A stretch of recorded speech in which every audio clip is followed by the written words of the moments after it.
Mesdames, Messieurs, bonjour.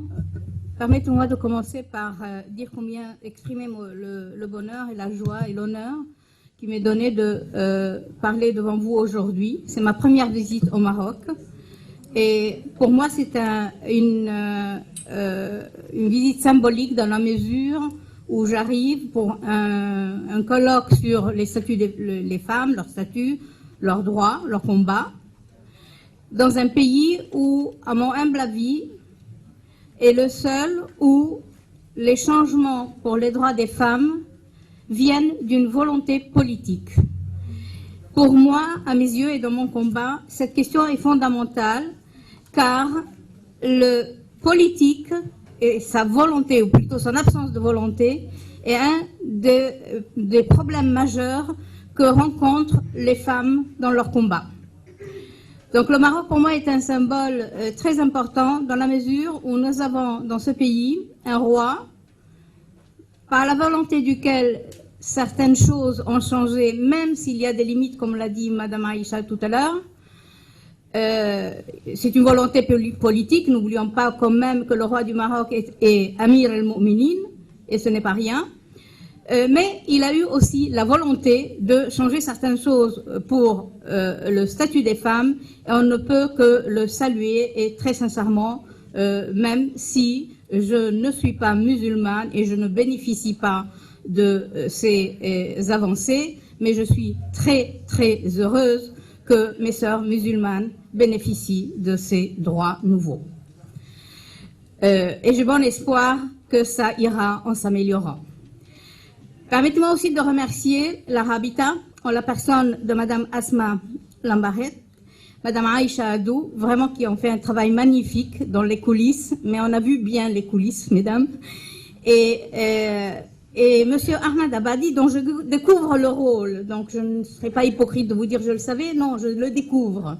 Et si vous devez bénéficier de toutes les bénédictions qu'on vous a faites aujourd'hui, le Saint béni soit-il devrait vous accorder au moins 200 ans de vie. Merci à tout le monde et je passe à mon intervention. Le statut des femmes dans la loi juive, et non pas dans autre chose que la loi. Les avancées et les régressions au XXe et XXIe siècle. Est-ce qu'on voit la deuxième fiche maintenant? Non. Est-ce que le technicien peut me dire ce que je dois faire là? Là, c'est bon? D'accord. Donc, avant d'entrer dans le vif du sujet, je voudrais quand même préciser de quel point de vue je parle. Je parle du point de vue de l'orthodoxie. Comme dans toutes les religions monothéistes, il n'y a pas un islam, ni un judaïsme, ni un christianisme. Il y en a plusieurs. Et nous devons être humbles et honnêtes avec nous-mêmes et préciser de quel point de vue nous parlons pour ne pas embarquer dans notre discours ce que ne s'y reconnaîtrait pas. Donc, je parle du point de vue du judaïsme orthodoxe auquel j'appartiens. Je parle également d'un point de vue d'une personne qui combat depuis des années pour les droits des femmes, mais pas du tout en tant que féministe. Je ne suis pas féministe, mon combat est mené du point de vue du droit hébraïque, comme vous allez le voir tout à l'heure. Donc, je ne parlerai que de la halakha, de la loi juive, et pas d'autre chose. Donc, d'un point de vue méthodologique, il est important de rappeler, comme l'a bien fait ma collègue tout à l'heure, et j'ai beaucoup apprécié personnellement, il y a une différence entre les textes que nous avons dans toutes les religions. Et il y a une hiérarchie des textes, ils ne se valent pas tous. D'un point de vue méthodologique, dans le judaïsme, nous avons deux grandes familles de textes. Celle de la halakha, qui est la loi, celle qui exprime la loi et la règle de droit. Et celle de la Haggadah, ce sont les discours narratifs qui peuvent nous dire que les femmes sont plus idiotes que les hommes ou plus intelligentes que les hommes. Mais ça se vaut, ça se vaut. C'est pas parce que il y a un compliment ou un préjugé négatif que le compliment l'emporte sur le préjugé négatif. D'un point de vue du judaïsme, c'est du même ordre parce qu'il s'agit d'une opinion personnelle et non pas du droit. Le droit va dire les choses autrement. Donc je ne m'inscrirai pas dans ce discours-là, mais plutôt dans le discours du droit hébraïque qui est mon domaine de spécialité. Donc, on a des préjugés négatifs et on a des préjugés positifs. Je n'aurai pas le temps, vu le temps de donner les exemples peut-être à la fin. Alors, avant de parler de ces droits-là, rappelons quand même les textes sur lesquels j'avais posé une question tout à l'heure. C'est la création, le projet divin. D'où peut-on partir dans nos textes? Le projet divin, dans la création du monde et de l'être humain selon le texte biblique, nous avons deux récits de la création. On nous rappelle toujours un seul, celui de la faute. Il y en a deux. Et celui qu'on connaît moins, mais qu'on utilise selon ce qui nous arrange, enfin nous, pas nous les femmes, mais nous les hommes, et c'est celui-là. Et Dieu créa l'humain à son image, à l'image de Dieu, il les créa, mâle et femelle, il les créa. Il leur dit, croissez et multipliez, remplissez la terre, etc. Donc la création, le projet divin est un projet égalitaire. Est égalitaire entre tous les humains, pour commencer, et entre les hommes et les femmes, puisqu'il n'a pas créé un homme ni une femme, il a créé un être humain. Et en hébreu, comme en arabe, nous avons une différence entre insan et rajul, ou man et mensch, ou anthropos et aner en grec, etc. dans d'autres langues. Il y a une différence, il y a qu'en français qu'il y a une ambiguïté entre homme et homme, mais en hébreu, Adam, c'est l'être humain, c'est et l'homme et la femme, et Ish ou Isha, c'est le masculin et le féminin. Donc la création n'a pas été d'un homme, ni d'une femme d'ailleurs, mais plutôt d'un être humain, et ce qui établit j'insiste, pardonnez-moi, une égalité entre tous les êtres humains, quels qu'ils soient, et entre les hommes et les femmes, bien évidemment, par voie de conséquence. Donc, le droit hébraïque porte sur tous les domaines de la vie juive, et tous les domaines, où est-ce qu'on revient en arrière, là? Voilà. Tous les domaines de la vie juive, le domaine synagogal, les fonctions religieuses, l'étude, le divorce, le mariage, etc. Dans la présente communication, je ne choisirai que quelques exemples pour décrire les avancées et les régressions dans ces domaines-là. Prenons d'abord l'exemple de la prière publique. Dans le judaïsme, la prière publique se fait dans un quorum masculin. S'il n'y a pas un quorum masculin, on ne peut pas faire une prière publique. On peut faire une prière privée, mais pas publique. Les femmes ne font pas partie de cette prière. Elles peuvent être présentes, mais elles n'ont aucun rôle. Il y a dans les années 80 du siècle dernier, un groupe de femmes aux États-Unis a commencé par exprimer leur souhait d'être présentes dans le quorum de prière. Elles n'ont pas eu cet accord parce que, pour toutes sortes de raisons. En revanche, elles ont quand même créé un groupe de prière féminin avec l'autorisation de certains possékim, c'est ceux qui décrètent la charia juive, et avec certaines réserves. Mais certains possékim, les spécialistes du droit, leur ont accordé ce droit. Donc, le groupe de prière féminin s'est développé depuis les années 80 jusqu'à nos jours aux États-Unis, en Israël, en Angleterre, et plus récemment, il y a eu des très grandes avancées où certaines prières qui étaient interdites jusqu'à présent aux femmes, maintenant sont permises, ou du moins par une partie des autorités décisionnaires. Le deuxième, ça c'est la prière. Il ne faut pas la confondre parce que les règles de droit ne sont pas les mêmes avec la lecture publique de la Torah. Celle-ci aussi, les Américaines, nos sœurs américaines sont très avancées dans ce domaine. Pardon, comment j'ai fait? Non, voilà. Ont été les premières à lire la Torah en public par les femmes, chose qui ne se faisait pas auparavant, mais qui non seulement n'était pas interdite, mais existait dans le droit hébraïque ancien. Dans les textes anciens, les femmes avaient le droit de lire la Torah et de faire même partie du quorum des hommes qui lisent la Torah. Mais ceci, il a été avec le temps retiré, et donc depuis plusieurs siècles, on empêche, ce n'est pas interdit, c'est un empêchement aux femmes de lire la Torah. Donc ça commence, la remise en action de cette pratique a commencé à nouveau aux États-Unis, toujours dans les années 80, s'est répandu dans les mêmes pays que j'ai mentionnés tout à l'heure et même plus. Et la première lecture de la Torah qui a eu lieu en France a eu lieu il y a 2 ans, exactement, jour pour jour presque, qui a été très très bien accueillie au départ, sans aucun problème, mais strictement aucun problème. C'est-à-dire, j'étais l'initiatrice de cette lecture. J'ai évidemment, en tant que spécialiste de droit hébraïque, bien ficelé l'aspect juridique, religieux de la question.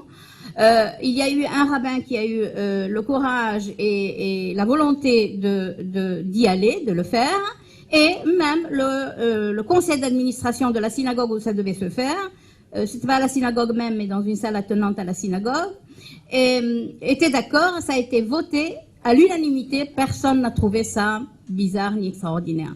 Mais quelques semaines après, les réactions négatives sont arrivées, parce que on ça s'est jamais vu en France que les femmes lisent la Torah.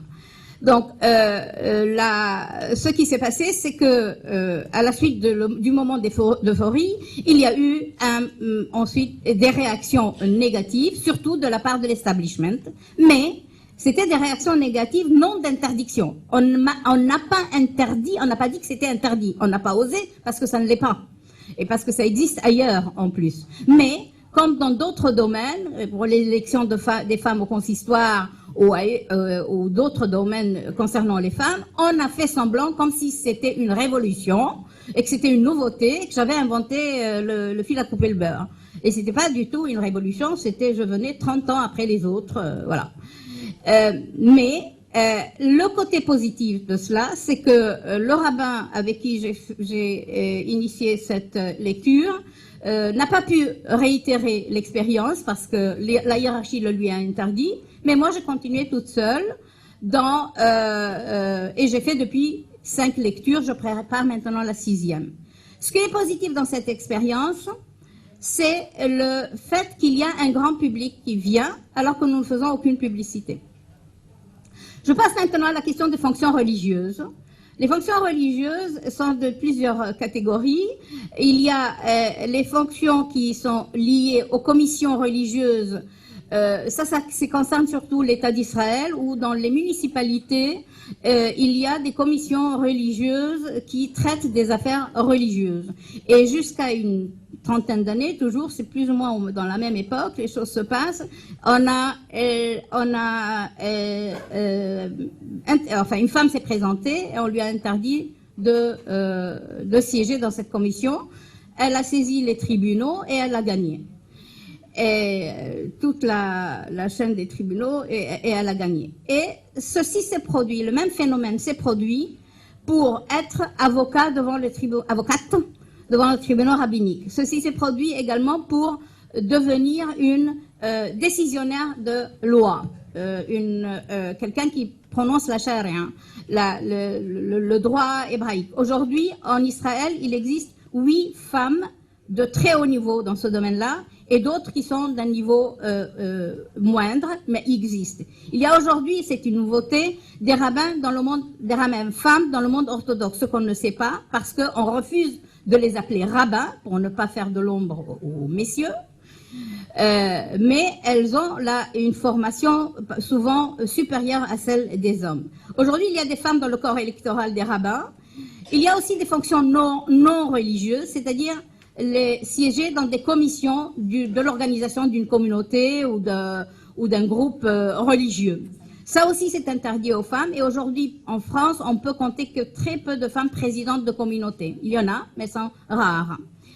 Il y a aussi les questions des métiers qu'on empêche les femmes d'exercer, alors que le droit hébraïque ne l'interdit pas. Par exemple, des femmes qui surveillent la cacheroute, l'alimentation cachère, qui font l'abattage rituel. Une femme a le droit de faire un abattage rituel. Une femme peut être juge rabbinique. Une femme peut faire la circoncision, mais on les empêche de le faire. Ce n'est pas une interdiction, on les empêche. C'est le monde masculin qui les empêche. Aujourd'hui, il y a quelques-unes aux États-Unis et au Canada, mais à ma connaissance, pas ailleurs. Alors, vous me direz, c'est magnifique, on est dans le meilleur des mondes. Hélas, non. Parce que toutes ces avancées, et d'autres que je n'ai pas mentionnées, ne sont pas dues à la volonté ni de la communauté, ni de l'establishment, ni du politique, qu'il soit le politique religieux ou le politique politicien. C'est une volonté qui vient des femmes, et on doit s'enfoncer uniquement au courage et aux batailles des femmes. C'est magnifique, mais c'est quand même inquiétant. C'est inquiétant dans la mesure où 30 ans après, on n'a pas compris qu'il y a une nécessité d'avancer en réfléchissant en amont et du point de vue de l'establishment et pas seulement sur le terrain. Et ça, c'est très important, d'où mes félicitations sincères et pas seulement de politesse à l'égard du roi du Maroc. Parce que là, il y a une volonté politique et ce n'est pas rien.